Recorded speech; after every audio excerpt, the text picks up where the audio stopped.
We're back to our next story. You know, if the value of the national currency, that's the naira, depreciates as it is doing now, prices of many goods would rise. It's only natural.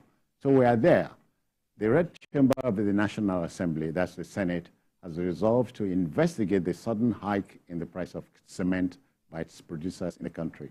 The Deputy Senate leader, Senator Lola Ashiru, triggered the process when he touched on the need to urgently address the increase in cement prices and other building materials in Nigeria. As far as is concerned, the Senate Committee on Industry should be mandated to compel cement manufacturers to adhere strictly to fair market prices and desist from anti-competitive practices. You get the crazy impression that Nigerians have a love-hate relationship with inflation. Jide, we hate inflation, but love what causes it. This, some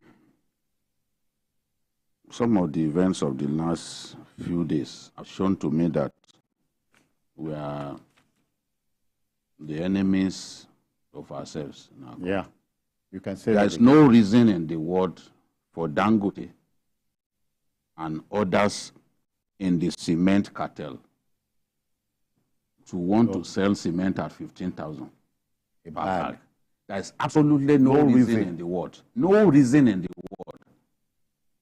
I mean, look at the way the housing minister spoke to them. Look at he told them, he said, look, the only thing that you can talk about that is new is gas prices.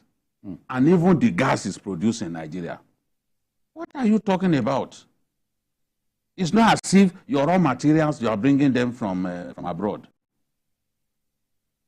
The key inputs in cement production, they are all found here. Limestone, clay, sand, silica, gypsum. They are all found here. Let a cement producer come and tell us what they import to produce cement. With foreign exchange. You know, the excuse they were giving, they said, okay, mining equipment. So the minister said, oh, mining equipment. You bought this equipment long time ago. A long time ago, and you are still using them. It's not as if during this crisis you brought in new mining equipment. Yeah. Because you have nothing to say. You are talking about gas, which is produced here. You are not talking about one key raw material that you bring from over there. So how do you then move? Look at Bua, for example, that told us, Bua, Abdul Samad Disakarabiu, that told us that he will reduce cement price by January 2024 to 3,500. They should tell us the people that they sold cement to at 3,500. If that is not an audio promise, where are the people that received that bought cement at 3,500? Nobody. Bua also joined them in trying to sell cement for 15K. If we have you're talking about a cartel. Yes, it's a cartel. Now, if we add Lafarge to them, it's a three-man cartel in the real sense of the word. Yeah. No country deserves that kind of situation. What the minister was threatening to do, that if we open the borders, cement will come in, because some of these people still do rebagging anyway. Yes, and the imported option is way cheaper than their own, because cost of production is higher here. That's why some countries can't compete against China, because cost of production is way cheaper. They have the population, they have the people. So the minister is saying, look, if we open the borders, cement prices will crash, because the cement coming in through the borders will be way cheaper, but it will hurt your business. Yeah. Cement companies will be in trouble. But all they can do is advise them to behave themselves. We can't continue to compound the misery of our people. If we move cement price to 15 or 20,000 and all those ridiculous prices they were quoting, it means that people won't be able to build homes. Rent will go sky high. Even when houses are not new. The housing deficit is there. We know it will worsen the housing deficit. They were talking about, look at some of the excuses that these people who are already behaving like God were giving. access roads to their factories, you know. So access roads to your factories is what drove up cement price. Come on. It's ridiculous to come up with this kind of excuse. And we must have a country that does not permit this kind of arbitrary profiteering. We have to stop it.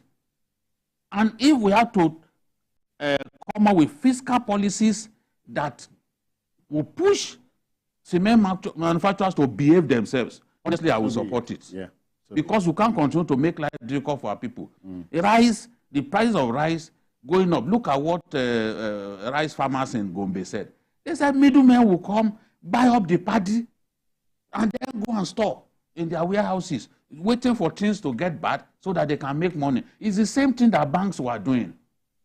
We have a country that we desperately need to fix because there are too many people guilty of aberrant behavior. Bank MDs, a bunch of greedy people, they kept $5 billion in their vaults at a time when we say people do not have access to the dollar. 5 billion. 5 billion. Doing what? These are monies that you got cheaply from the CBN. It's not as if you went and labored for it. Yeah. Their products are cheap. It's the CBN auction. When CBN refused to sell directly to Bureau de Change operators, they were selling to you. You were getting these dollars and keeping them for the rest of us to suffer. So this kind of practices, we have to find a way to address. Mayor, now the red chambers waded into the matter. You expect them to back and bite? No, I don't. With all respect to the red chamber, I don't take whatever they say seriously. They will pass a resolution. They're not even in position to effect it. Rather, I will look at the government. The government must be able to show courage, especially at this time, when people are criticizing the government and complaining that the government is not doing enough. The government must be able to show courage to face everybody that they see that they are doing things contrary to what will make this economy to come out of this problem that we are in.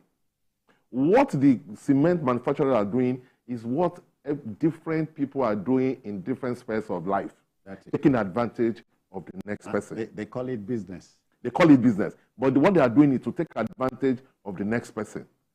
In Nigeria, when they see a problem, will they be the first to complain? To complain. When they see a problem, what they are looking at is how do I profit from this problem? That is the problem that we have. And then at the end of the day, they will also sit down and blame the government. Because when you look at the cement company, for example, now they've agreed with government that they are going to sell at 7,000 naira. So it means that it's mostly responsible of them to even allow that cement to have been sold by 12 naira and 15 naira. You understand what I'm saying? Because it first moved to 12 naira, then moved to 15. You mean 1,000? 15,000, yes. 12,000 and 15,000. What I'm saying is that if the government didn't say that, if the government didn't threaten that, oh, if we don't solve this problem, we are going to open the borders. Yeah. Now they agree with government that they're going to sell at 7,000. So why should you move it?